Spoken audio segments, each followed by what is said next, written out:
पति के देहांत के बाद मैं अपने इकलौते बेटे के यहाँ रहती थी। मेरी बहू का एक अलग ही रूप मुझे देखने को मिला, साथ ही बेटे का भी। दोनों के मन में क्या है मैं अच्छे से जानती हूँ। वो चाहते हैं कि मैं वृद्धा आश्रम चली जाऊँ। उनके जाने के बाद मुझे ये सब देखना और सुनना पड़ेगा, इसका मुझे अंदाज़ा भी नहीं था।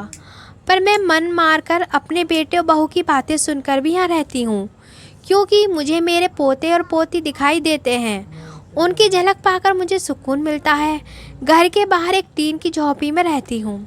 मेरी बहू को कोई दिक्कत नहीं हो इसलिए मैं घर के बाहर रहती हूँ। बेटे ने थोड़ी मेहरबानी की है तो ऊपर टीन की चादर लगवा दी है।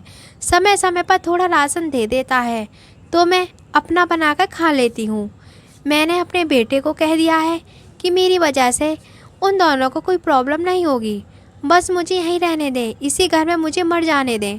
मैं बस यही चाहती हूँ।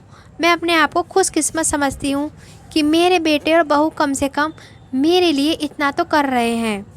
मेरा बेटा सुबह 9 बजे नौकरी जाता है और बच्चे भी उसी समय स्कूल जाते हैं। फिर शाम को 5 बजे मेरा बेटा वापस आ जाता है। बच्चे 3 बजे आते हैं। उन्हें आते जाते निकलते देख मुझे बड़ा सुकून मिलता है। मेरे पति के दोस्त जब कई दिन बाद आए, मेरे पति के दोस्त थे, उनकी पत्नी का भी स्वर्गवास हो गया है। उस समय वो हमारे घर पर आया करते थे। उनसे हमारे अच्छे रिश्ते थे। उनका घर हमारे घर से थोड़ी दूरी पर था। पैरों में समस्या हो गई थी, ठीक से चल भी नहीं पाते थे।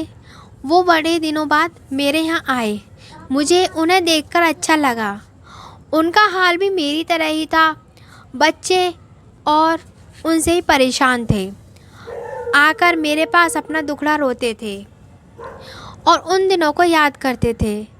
बुढ़ापा हम जैसों को बहुत रुलाता है। उनकी पत्नी का स्वर्गवास हो गया था और उन्हें चलने उठने में समस्या थी, इसलिए वो अपना खाना भी नहीं बना पाते।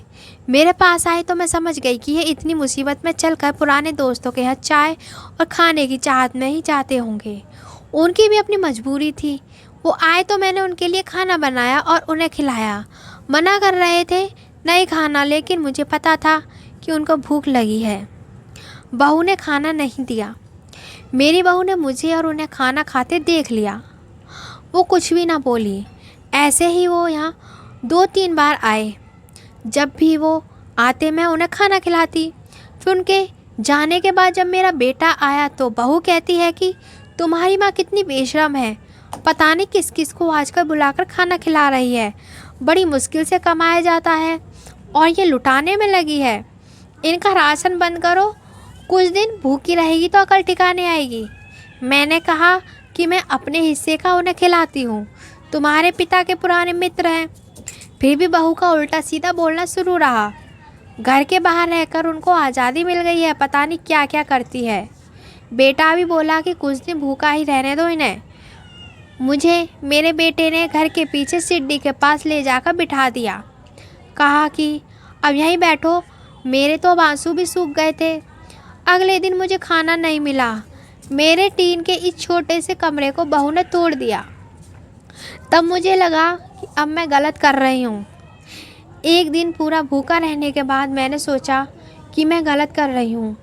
मुझे अब अपने बेटे के यहाँ नहीं रहना चाहिए और शायद गलती भी मेरी है।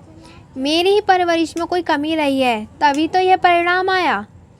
अगली सुबह मैंने अपने बेटे को कहा कि मुझे वृद्धा आश्रम छोड़कर अब मैं तुम दोनों को ज़्यादा परेशान नहीं करना चाहती। बहू ने कहा कि एक दिन भूखी रही तो अकल ठिकाने आ गई ना। बेटे के चेहरे पर भी अजीब सी खुशी थी। जल्दी से तैयार हो गया मुझे छोड़ने के लिए। बहू कह रही थी कि आज की छुट्टी ले लो, यही आसपास मत छोड़ आना कहीं, 3 दिन में वापस आ जाए। मैंने अपने बहू से कहा कि बेटी चिंता मत कर, मैं अब नहीं आऊँगी। मैंने अपने पोता पोती को गले लगाया। मुझे पता था कि अब मिलना नहीं हो पाएगा। बेटे को भी चाहती थी कि एक बार जी भर के गले लगा लूँ, लेकिन वो बोला चलो जल्दी करो।